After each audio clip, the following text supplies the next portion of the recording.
next speaker is Akhilesh Kumar V. He is a graduate student at IIIT, Bangalore. He completed his bachelor's in physics from Azim Premji University in 2020 and is currently pursuing MSc Digital Society at the International Institute of Information Technology, Bangalore. His research interests include applied mathematics, human-computer interaction, data analysis, ICT regulation, etc. And he's currently working as an intern as part of the Math Heritage Initiative at NIIS Bangalore. So he'll be talking on a survey of computational methods in Kolam. He's also associated, with Shailaja D. Sharma. Akhilesh, you may please proceed. Thank you, Rishabh. Thank you, sir. So I'll start my presentation. So this was part of the work done in the summer of 2020, in my first months in the internship with Shailaja.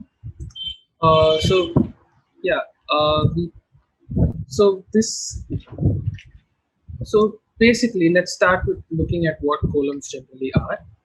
Most of us might be knowing what columns are. For some of us, we can look at this. There are a variety of patterns drawn by women folk with their hands using rice flour, and you see we have a set of methods from the survey we conducted. We looked at the different literature pieces, and we have a set of methods which can explain, with which you can analyze and reconstruct columns of any pattern.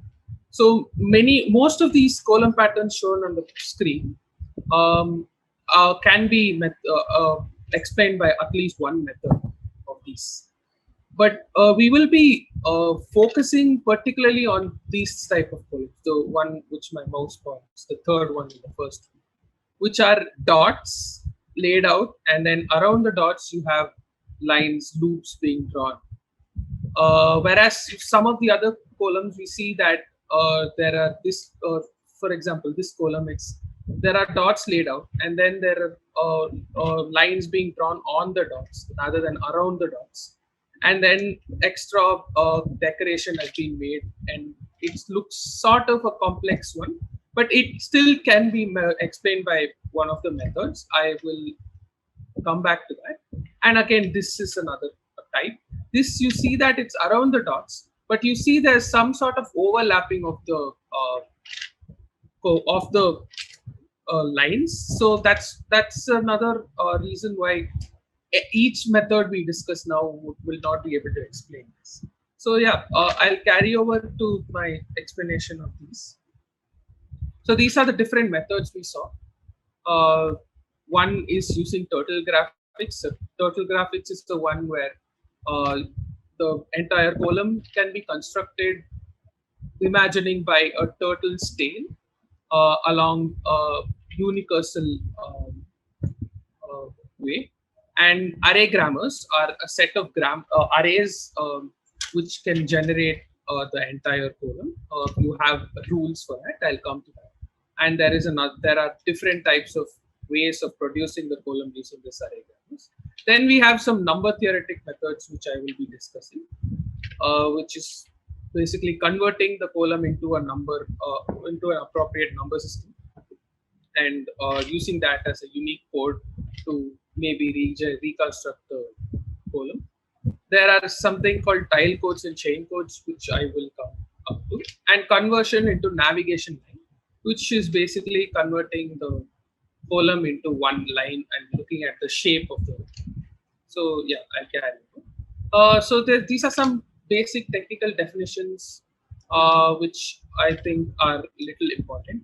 So the basic language which is used is formal language. In mathematics, computer science, and linguistics, a language can be specified by a grammar.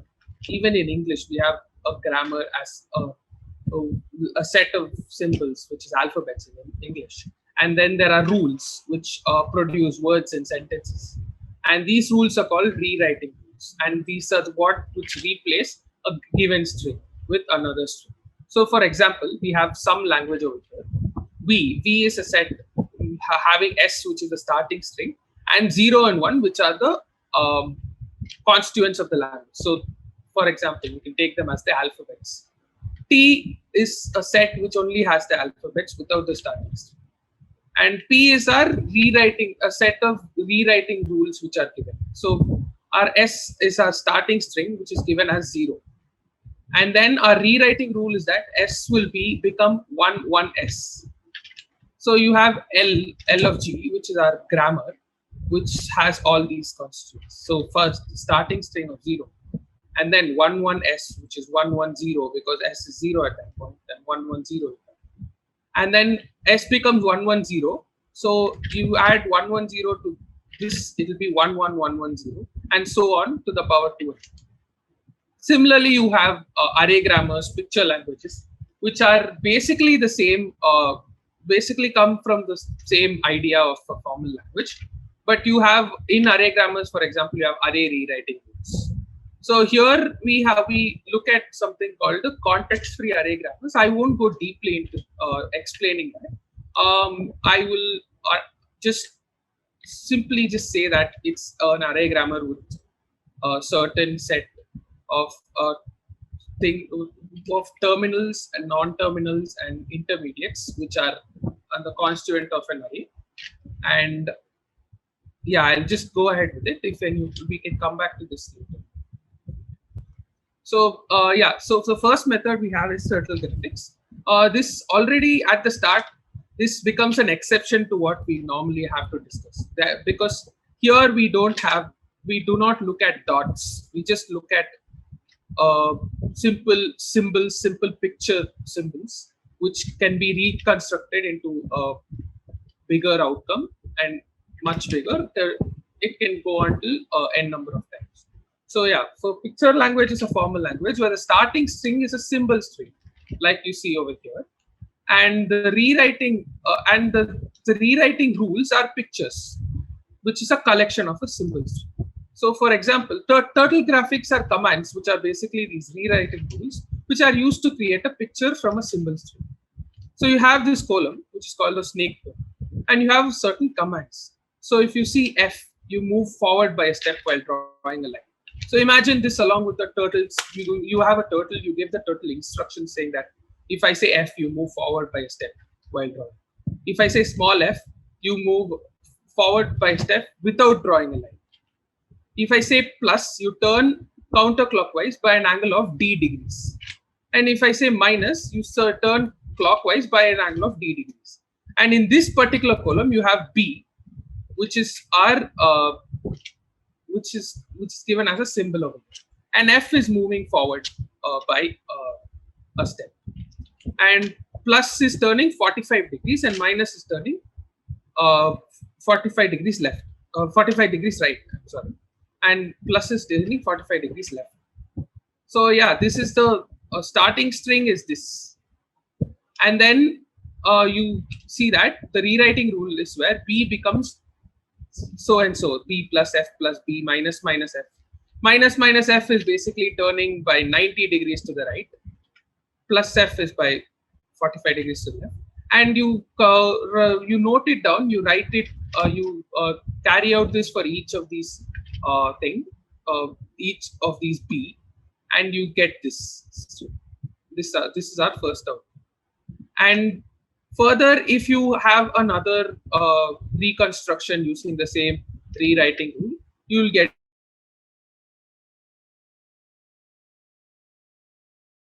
recurring and repeated process. You can keep producing an outcome which can be as large as infinity. So then we can look at array grammars. So the drawbacks of the picture languages. That, am I audible? Yes, you are. Yes. So the drawbacks of the picture languages, as I mentioned earlier, it only looks at dots. It doesn't look at dots, and it only looks at a picture which can be reproduced. But majority of the columns, which are generally produced by women, is is by laying dots first and then drawing lines around it or on it, using these dots as reference to construct the entire picture. So that's why we have something called array grammars, which is making these dots into an arrayed structure of a given m by n matrix, and then looking at the patterns, analyzing it, and then you can form rules to reconstruct. So there are a few types of matrices you can find of this column, which are classified in the paper given by Shiromani in 1970s. So you see that finite matrix column is one type, which is all finite patterns without any repetition or recursive element. So we saw a recursive element which could be reconstructed, but this is just a simple one-time column which can be constructed only once. You can't repeat any of these elements, and you can look at these, and you have a few blanks and dots. So whichever is not a dot, you can count it as a blank to construct the entire array, which is a rectangle of m by n. And similarly, you have a rectangular matrix column which doesn't have a single blank. It's a complete rectangle which can just be looked at. It's like all the dots form rectangular arrays, and it can be looked at directly. But what we look at deeply is the array column, which is and we look at an example called the Kolam Parvatam, which is called the mountain top. So context-free array grammars are sufficient to generate the dots of this class. So I'll explain this example. We have a set. We have mn is a pot. Mn plus one is n plus one outcome of the column, and you have given that as qn plus one. Qn is just basically. Can I annotate the screen?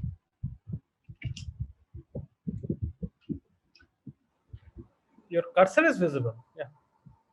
Yeah, but I want to draw on the screen. Yeah, go ahead. I can't find annotate. No, you cannot annotate because that setting has been disabled. You can use the cursor, or you take a torch from a different cursor and then show it there. Yeah. Okay. So this is our M1. You see only the left-hand side. You can divide this M1 into three parts. One is your right-hand side. One is only the central line, and one is the left-hand side. So along the central line, you see that these two are mirror images. So that is basically the idea over here. This left-hand side can be considered as one smaller component of the array, which is qn plus 1. And the right-hand side is q tilde n plus 1, which is the image of qn plus 1. And x is basically the center array. So x becomes bigger, qn plus 1 becomes bigger, qn tilde plus 1 becomes bigger, and so does m of n plus 1 as you keep going into further outcomes. So we can try it for n equal to 0. These are the rules given for this particular column, which were given in the paper by Shiromani. We see that V1 consists of the starting string S. V2 has the arrays A and C, which are given over here. This is how you write A. A is basically A3. You see that these are the components. A1 is this small, component. A2 is the bottom component. A3 is this component. B is the diamond, which are seen here. This diamond, and C is this these components which are seen here. These in between, which have two endings, and you have D as these two. They are these. So that's how you using the A3C. So this if is it like you see the difference between this plus symbol and this minus symbol? Plus symbol is called row concatenation, which is having a row on top of another, which I had given in the previous. Basically, if you give this command, you add this this these two arrays on top at the bottom of this array C. And S minus means it's a column concatenation. You add this A on to the right side of S. So you have these B are all blanks, and B are all called the blanks, which fill in the places where the dots are not present. And you see the LC is constructed using this language. If we put it out, you'll get this one. You see here when cursor is. That's the C array for you. And the A array is this one. You see A3C. On top of that, on the bottom of that, you have BB and then A3C, and then you have BB and A2A2, which is your A array. So you rewrite this rule of P, which is rewriting the starting string into C. On top, on the bottom of C, you have the starting string S. This is the starting string in this case, which is the BBB, BBD, BA3C, A1BB, BA2A2. So and you add this A next to the starting string, and then on top of that you place this C. And if you do that, you'll get your Q1, which is only this half. And with that Q1, you add the mirror image and the X, which is also given here. You convert that grammar, and then you get the entire code. So the similar grammar can be repeated because you have a repetitive element, which is 2b power 2 and plus 1 for this, and you have this is the repetitive element for the A array, and for the X array you have this as a repetitive element. And similarly for the similarly you can construct further outcome results. We have another method of constructing the same thing. Here, instead of having these components of these components which I looked at, instead of having that, you can instead just lay out the dots using the same context-free array grammar. And using that, once you lay out the dots, then you can construct the same column using a set of instructions. The idea behind this is because women folk who draw in front of their houses lay out the dots first, and then straight lines, threads, and circles are drawn. In the previous one, we just generated using all these small constituents of the array, and it's a sort of like a puzzle where you attach the each points and each components, and it becomes the completed picture. But here we only lay out the dots. We have a context. We look at a grammar which will only lay out the dots, and then we have a few rules which will make us draw freely on the array and construct the entire column, which are these set of rules. So, for example, you have this lower triangle which is over here, and these lower triangles are joined through an arc around these two circles, through these two circles around the upper triangle. Similarly, you have the diamond, which are all the which are joining two circles, two nearest circles by straight lines to form around the diamond top over here. So some set of rules can be formed by looking at the pattern of how these individual constituents are, and by using these rules, the column can be constructed again. Now I'll be looking at the number theoretic methods. So the first one, we have a column on which we place a 45-degree grid. You see this grid which is placed over there, and each node between two dots, vertically and horizontally, we place each node. And if these nodes cross, if the lines cross in these nodes, we mark them as 1. We shade them and mark them as 1. If they don't, we do not shade them. So, for example, we have this column, and this grid is called 1, 5, 1 because it's 1 dot, 5 dots in the center and 1 dot in the end.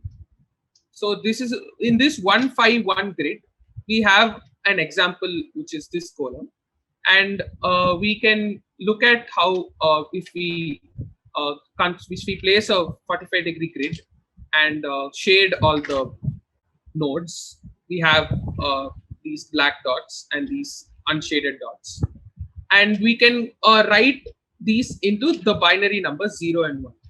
So unshaded is 0 and shaded is 1. And you see that we can group them as parts of 4. This can be grouped as 4, 4, 4, and 4. And by convention, in the methods we studied, we read it like this: 1, 1, 1, 1. On top from left, left, right, left, right. That's how we read the array. And that is important. I'll come with that later, because if you don't follow this sort of convention, maybe you'll end up getting a different code. So for this first thing, you have 1, 1, 1, 1. Next you have 0, 1, 1, 1, which is, and this is 0, 1, 0, 1, and this is 1, 1, 0, 1. So you can take it out and place it like this, and then give it a corresponding code and the hexadecimal code. So you see these are the hexadecimal translations which are kept for the reference. And similarly, you have a 191. You saw this was a 2 by 2 array. We have a 191 array, which is this, and 171 array, which have similar, from which we can form similar matrices like this.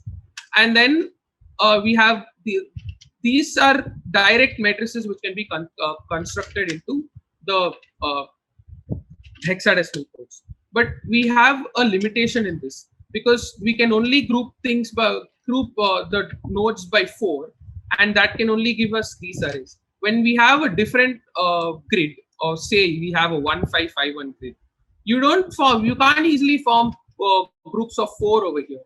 Only you'll be left out with 2 or a 3 or something. So for this, for example, 1551. We looked at a different way of coding it. We can't just completely code them into hexadecimal. So for example, here you have a 4 here and a 4 here, and you have a 2 in the middle.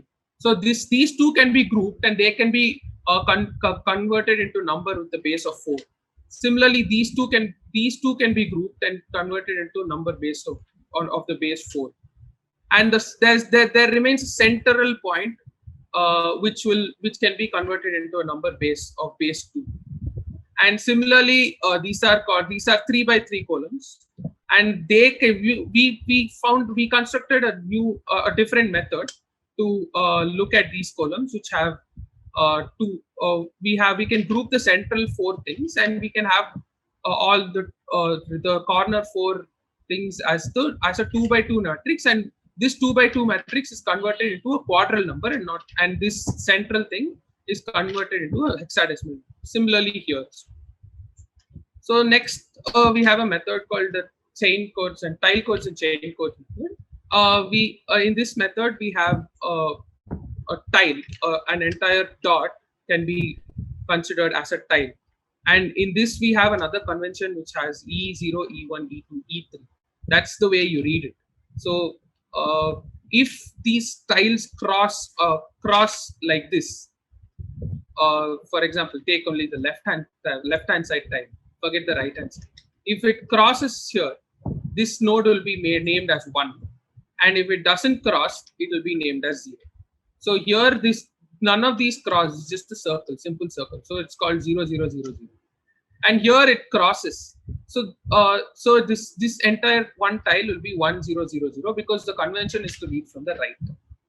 Again, a chain code is a sequential set of tile codes where you go along with the drawing, and you look at the entire pattern.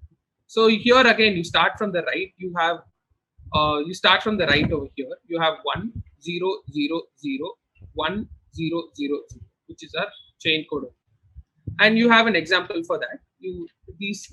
The convention is again going from the left and going from the top over here. From the top to the tile left, we start from the right. So with that we can look at the individual tile code components and the chain code, which is along the unicursal, which will generate this entire chain. The final method is converting it into an end line. End line is a navigation line where you have navigations. You can navigate along the path of the column. So the method behind here is if there is an intersection, you draw a line with that, and if there is no intersection, you do not join those two dots with a line. So this basically outlines the shape of the entire code. And these are Navagraha columns where we looked at Navagraha columns are just mythologically they generate they represent the 9 deities in Hindu mythology.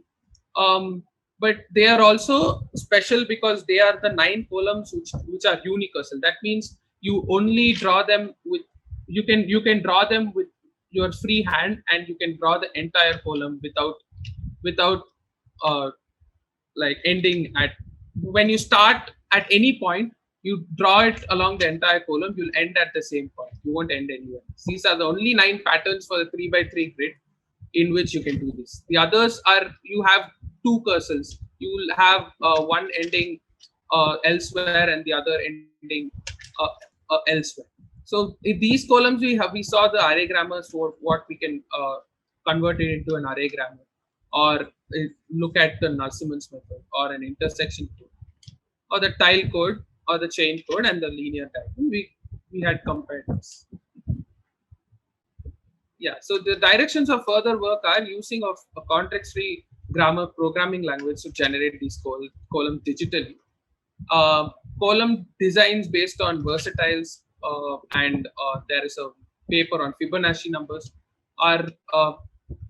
We are planning to read and use these methods also in this survey. And there's a column archive we collected, and making this as a searchable database with technical naming convention is another direction.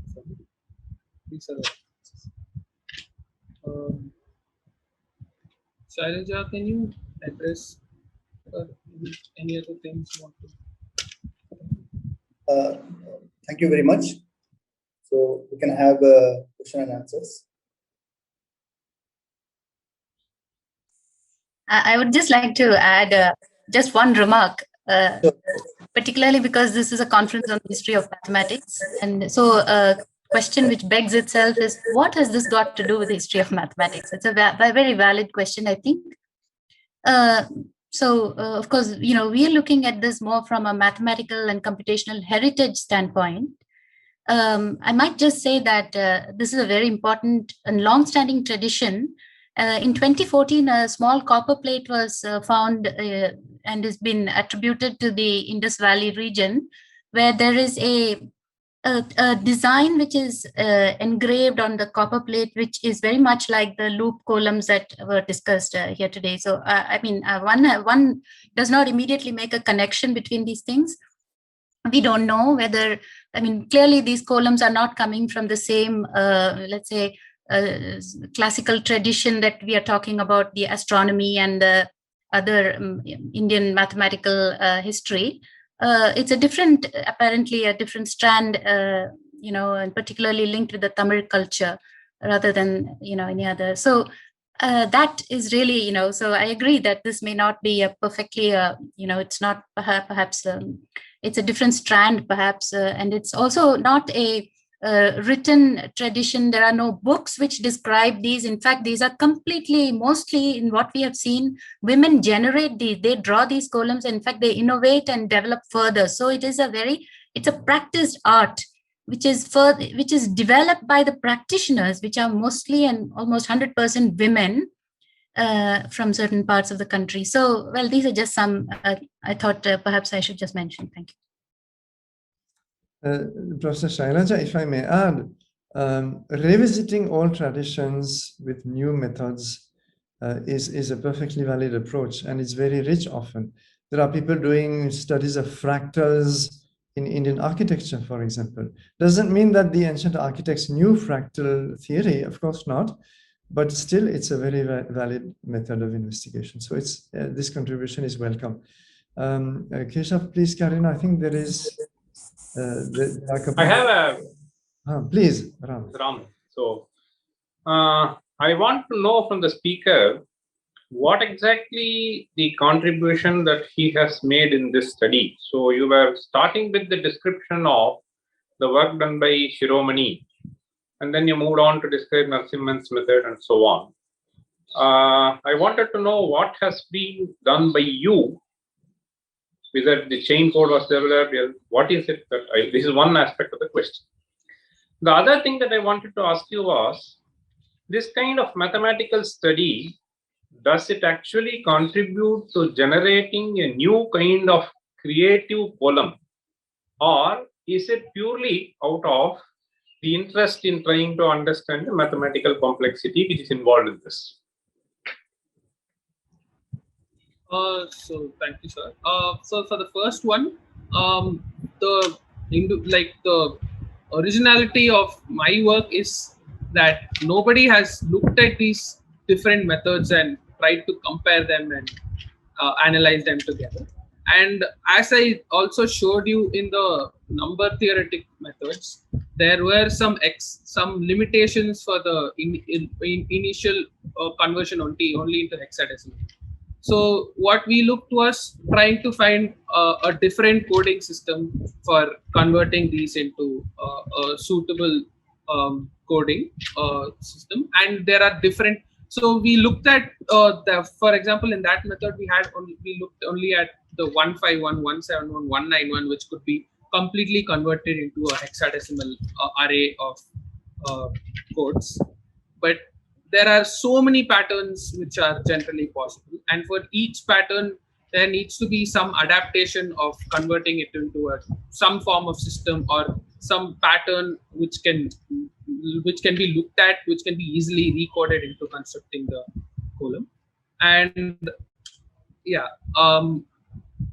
so coming to the second question, can you repeat the second question? I'm not. I don't seem to. I want to recollect.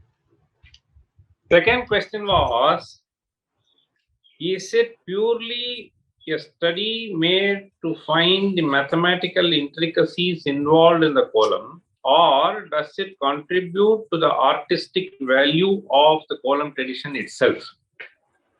For now, it's purely the first part where we look at the columns which are already existing and trying to read them, analyze them, see how generally they can be constructed using some of these methods. But we do have, as I mentioned in the directions of further study, we do have a plan of using some methods, some designing softwares or programmings, which can generate different kinds of columns. Some of them might be also could be artistically like new and not like generated before. If that answers your question. Just since Professor Ramasubramaniam asking a question which perhaps many have on their mind, I just want to add to Akhilesh's answer. I just want to say that indeed, yes, the computational methods generate very complex patterns, Professor Ramasubramaniam, which are not seen in our regular columns. Also, because they recursively extend the basic designs. So actually, they develop columns which a human being cannot design. If this thing is extended further, then you can actually have complete wallpaper designs which are based on columns, just like let's say, Islamic art or some other tiling pattern. So, it is full of artistic design possibilities, Professor Ramasubramaniam. Thank you. Akhilesh, there are 3 questions in the comment box. I'll read it to you. One is by Deepak Kamble. He's asking whether there is any relation between origami and column. There could be. We haven't looked at that part of it. Maybe, and I've read the other suggestions also given by Dr. Deepak Jha. I will look into it, study it, and we'll try to take these suggestions, and they're very useful suggestions which could probably help us a lot in moving forward. Right. The next question is, how a mathematical puzzle developed a social image in different cultures? It's a very broad question, maybe. Can be brief in the answer. Shailaja, can you answer this? I'm not pretty sure about the culture. No, I mean, look, I don't want to too much interfere with Akhilesh's talk here, but I mean, since good, nice questions are being asked, I guess, you know, he mentioned the Fibonacci numbers and the columns which are linked to the Fibonacci numbers, especially the swastika pattern. And there's a question also about symmetry.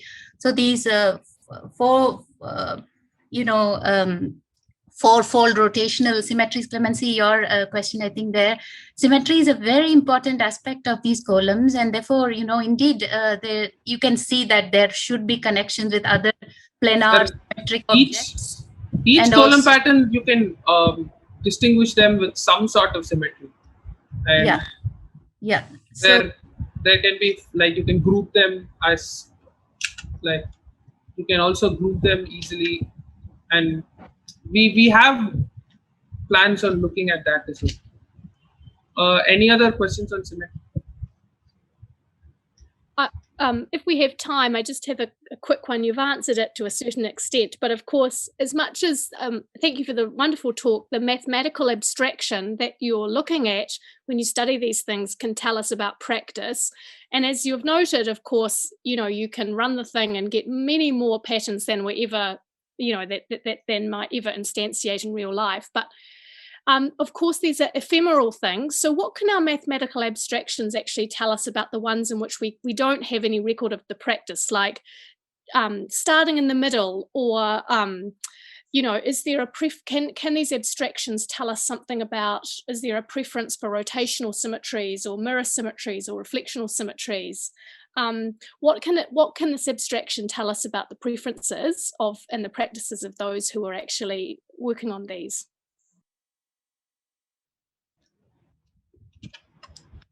I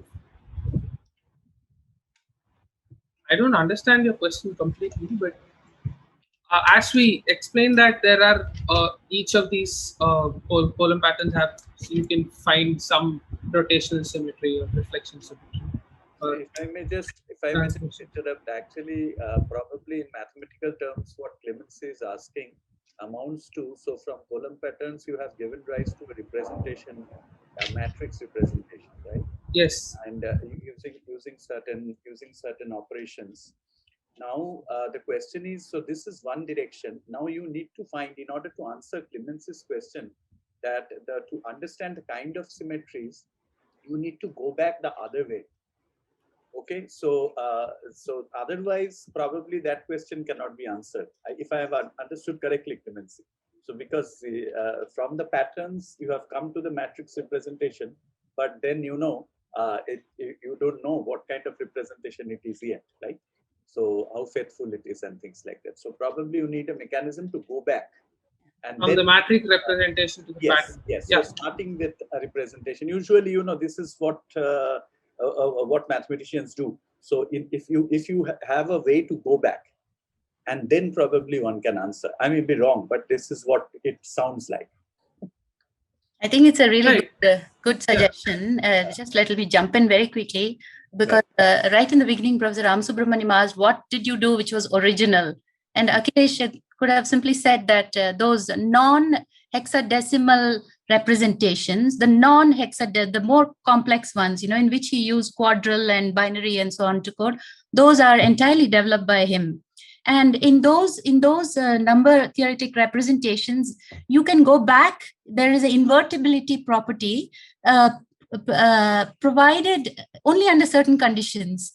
So you can invert these transformations. You can go from an n line back to the original. So it's an invertible transformation under certain conditions. So those unicursal 3x3 arrays, transformations into n lines and all these coding systems, they're all invertible actually. And so thank you for that suggestion that invertibility is a good way to answer the bigger question that Clemency pointed out. Thank you very much, the speaker and Any question? Sorry. May I ask a question? Yeah, quick one, please. Yes, just two small compliments. First of all, I agree that the problem is characterization. That is, if you have a pattern and a mathematical representation, can you reconstruct it? What the previous question was, can you reconstruct the pattern from it, and therefore detect that two patterns are identical, even when they don't seem identical at first?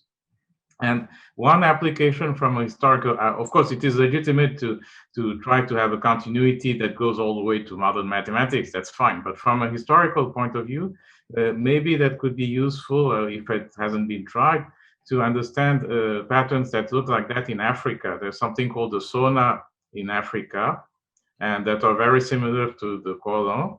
The relation between the two is not entirely clear. So if there were a nice mathematical representation, one could see whether these patterns are identical to those found in India, whether they are really different patterns. Yes. Mahek? Thank you very much. Yeah, please, quick one. Keshav, this is Shodipto. So Yes.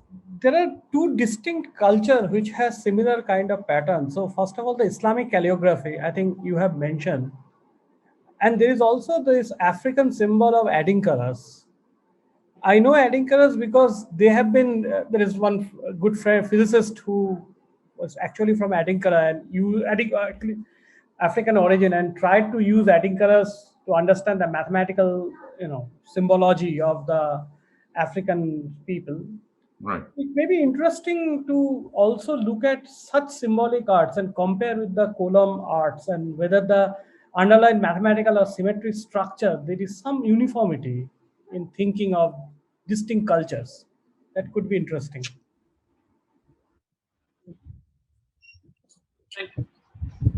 Yeah. Okay. So thank you very much for the talk, Akhilesh.